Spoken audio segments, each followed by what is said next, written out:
The Deathworlders, a story by user Hambone. Chapter 6.5, Interlude/Jargon. 2 years and 9 months after the Vancouver attack. A screensaver? Not seen one of those in years, Ted. That's actually a simulation. Technically, Ted Bartlett and Claude Nadeau held the ranks of major and captain respectively. In this shared office, however, their ranks meant nothing to them. Neither man had joined the military to salute and march around and uphold all the pomp and ceremony of martial tradition. They'd done it because the military paid well. The fields of study that had seen them through university were becoming hazy and uncertain now. The last 2 years had forced them both to branch out from the respective disciplines of cosmology and electrostatics and become multidisciplinarians. It was no good focusing on one small aspect when the results came from a more holistic approach. What of? It's a folded space topological problem. We already cracked Super L, Ted. One type? Sure. That little book detailed 3 kinds, eh? I thought the General's planning to recommend that we're not interested in Type 2 ERBs. And for good reason, sure, but... What? I sent the tuning algorithm to a friend of mine. She lectures in mathematics over in Nottingham, England. Purely as an abstract puzzle in search of a solution, eh? We already know the solution, though. She found 2, Claude. No shit. Nope. She gave me an alternative solution which is pseudo-stable for RT less than 1 if delta E set 1 to set 2 is greater than the exponent of the tensor of set 3 P1 to P2.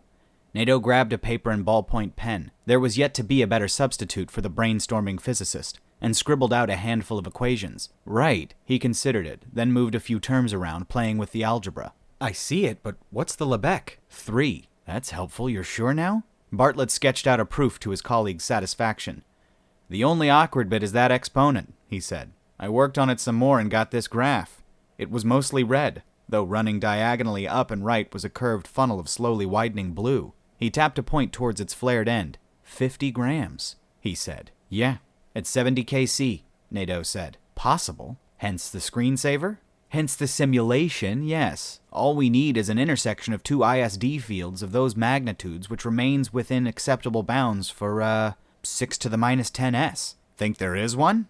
Not enough to bet time on the IBM on it. It's busy enough with the ESF equations for your put the energy companies out of business idea, which is why you're running a fancy new screensaver. Simulation. On your personal laptop rather than wasting base resources, right.